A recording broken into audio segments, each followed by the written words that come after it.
Vienne 1755. Une petite fille née au cœur de l'empire des Habsbourg.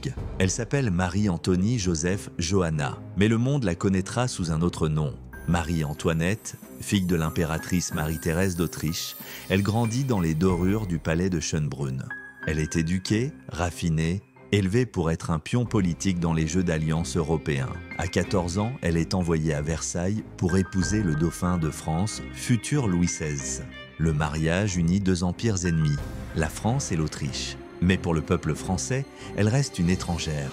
Très vite, la jeune dauphine fascine et scandalise. Elle adore les bals, les bijoux, la mode, le luxe. Le peuple la surnomme Madame Déficit.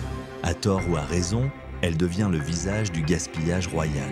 Pendant que les Français peinent à manger du pain, elle dépense sans compter. Mais derrière l'image de la reine frivole se cache une femme complexe. Elle souffre d'ennui à la cour, d'un mari distant et d'une pression constante. Elle fuit Versailles pour le hameau de Trianon, un petit paradis où elle tente de retrouver un semblant de liberté. Puis vient 1789. La Révolution gronde. Le peuple se soulève. La Bastille tombe. Le roi cède. Marie-Antoinette reste droite, fière, mais elle est dépassée. Elle écrit à ses frères en Autriche. Elle complote pour sauver la monarchie.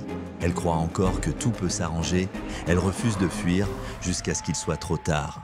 En juin 1791, elle tente enfin l'évasion avec le roi et leurs enfants. Mais à Varennes, ils sont arrêtés. C'est un point de non-retour. Le peuple ne pardonne pas. La monarchie est suspendue. Le roi est jugé, condamné, exécuté. Et elle, la veuve Capet, devient l'ennemi public numéro 1. Emprisonnée à la conciergerie, au cœur de Paris, elle est isolée de ses enfants. Elle souffre physiquement et mentalement. Les conditions sont atroces. L'humiliation est quotidienne. Octobre 1793, son procès s'ouvre. Les accusations sont violentes. Haute trahison, conspiration avec l'ennemi, manipulation du roi. Mais une autre accusation choque tout le pays. On l'accuse d'inceste avec son propre fils. Dans la salle du tribunal révolutionnaire, le silence est glacial. Marie-Antoinette lève les yeux, blessée mais digne. Elle répond calmement. Cette seule accusation indigne même ses détracteurs. Elle ne se défend pas pour elle-même.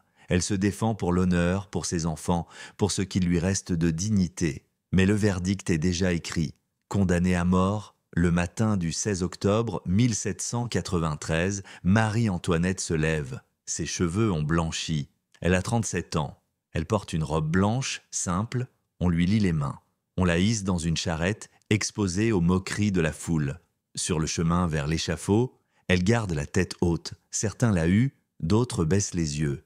Elle ne dit rien, place de la Révolution, la même où son mari a été guillotiné quelques mois plus tôt. Elle monte les marches, elle trébuche, touche le pied du bourreau et dit « Pardonnez-moi monsieur, je ne l'ai pas fait exprès ». À 12h15, la lame tombe. La reine est morte, mais l'histoire ne s'arrête pas là. Marie-Antoinette est enterrée dans une fosse commune. Pas de cercueil, pas de cérémonie. Et pourtant, son image va survivre. Elle deviendra une légende, un mythe, une énigme. Tantôt martyr, tantôt symbole d'arrogance, victime d'un monde en ruine, ou reine insensible à la souffrance du peuple. Chacun a son avis. Ce qui est certain, c'est qu'elle fut bien plus qu'une simple reine. Elle fut une fille, une mère, une femme prise au piège d'une époque brutale, un être humain brisé par les forces de l'histoire. Aujourd'hui, on redécouvre sa correspondance, ses gestes, ses mots, et derrière le masque, on devine une femme perdue, fière, et humaine. Et vous, Marie-Antoinette, coupable ou sacrifiée? Dites-le en commentaire. Et si vous voulez continuer ce voyage au cœur de la Révolution, abonnez-vous et activez la cloche, car l'histoire ne fait que commencer.